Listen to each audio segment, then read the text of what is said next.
घने जंगलों और पहाड़ियों के बीच एक गांव बसा था, कुरुंदा गांव। ये गांव कभी बहुत समृद्ध था।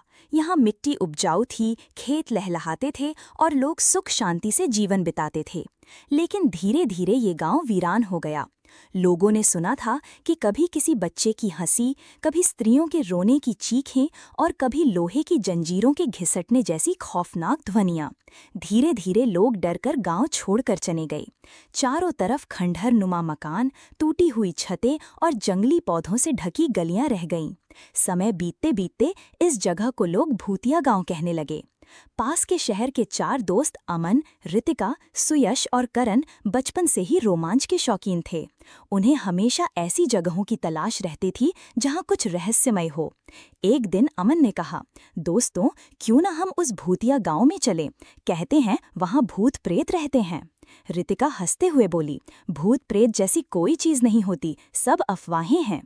करण थोड़ा डरपोक था। उसने तुरंत विरोध किया, मुझे नहीं जाना, अगर सचमुच कुछ निकल आया तो। लेकिन सुयश ने उसकी हिम्मत बंधाई, डरने की जरूरत नहीं, हम सब मिलकर रहेंगे। चलो देखते हैं कि असलियत क्या है। आखिरकार चारों ने तय किया कि वे अगले रविवार गांव का दौरा करेंगे। सुबह सुबह चारों अपने बैग लेकर निकले। रास्ता लंबा था और घना जंगल पार करना पड़ा। करीब 3 घंटे पैदल चलने के बाद वे गांव के प्रवेश द्वार पर पहुंचे। दिन भर चारों ने गांव का चप्पा चप्पा घूमकर देखा। कहीं कहीं उन्हें पुराने बर्तन, खिलौने और टूटी चारपाइयां पड़ी मिलीं। इससे साफ था कि लोग सब कुछ छोड़कर अचानक भागे थे। शाम होते होते वे एक जर्जर हवेली के सामने पहुंचे। हवेली पर बेलें लिपटी थीं और खिड़कियां टूटी हुई थीं। दरवाजे पर जंग लगा ताला लटका था। अमन ने पत्थर उठाकर ताला तोड़ दिया। दरवाजा चरमराकर खुला और अंदर से बदबूदार हवा का झोंका आया। हवेली के अंदर अंधेरा और सन्नाटा था। चारों ने टॉर्च जलाई। दीवारों पर पुराने चित्र टंगे थे, जिनके चेहरे धुंधले और डरावने लग रहे थे। फर्श पर धूल और मकड़ी के जाले फैले थे। अचानक ऊपर की मंजिल से किसी के कदमों की आवाज आई, ठक ठक ठक। चारों एकदम रुक गए। करण कांपती आवाज में बोला, ये किसके कदम हैं? अमन ने हिम्मत दिखाते हुए कहा, चलो देखते हैं।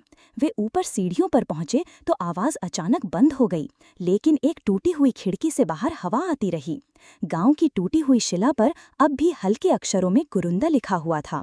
चारों ने एक दूसरे को देखा, ये वही जगह रही। रात गहराने लगी। चारों ने हवेली के एक कमरे में रुकने का फैसला किया। उन्होंने मोमबत्तियां जलाईं और खाने का सामान निकाला। सब हंसी मजाक करने लगे ताकि डर कम हो। लेकिन ठीक आधी रात को अचानक मोमबत्तियां अपने आप बुझ गईं। टॉर्च जलाने से पहले ही कमरे में अजीब सी फुसफुसाहट गूंजने लगी, ये हमारा घर है। रितिका चीख पड़ी, कौन है वहां? फुसफुसाहट और तेज हो गई। फिर दरवाजा अपने आप जोर से बंद हो गया। खिड़की के शीशे टूटकर बिखर गए। अब कमरे के कोने में एक धुंधली परछाई नजर आने लगी, एक औरत की आकृति। उसके बाल बिखरे हुए थे, चेहरा आधा सड़ा हुआ और आंखें जलती अंगारों जैसी। करण चीखते हुए बोला, मैंने कहा था यहाँ नहीं आना चाहिए था। सुयश ने हिम्मत करके उस औरत से पूछा, तुम कौन हो, क्यों डराते हो? औरत की परछाई ने धीमे स्वर में कहा, हम इस गांव के लोग हैं जिन्हें धोखे से मारा गया। रितिका कांपते हुए पूछा, किसने मारा तुम्हें? तभी एक परछाई ने जवाब दिया, सालों पहले यहाँ का जमींदार बहुत लालची था। उसने गांव वालों की जमीन हड़प ली और विरोध करने वालों को अपने गुंडों से मरवा दिया। उनकी लाशें यहीं हवेली के नीचे गाड़ दी गईं। तभी से हमारी आत्माएं यहीं भटक रही हैं। चारों सन रह गए। अमन ने कहा, तो तुम्हें मुक्ति चाहिए? औरत की आत्मा ने सिर हिलाया, हाँ, हमारी अंतिम इच्छा है कि हमारे सच को लोग जाने, हमें याद किया जाए, हमें न्याय मिले।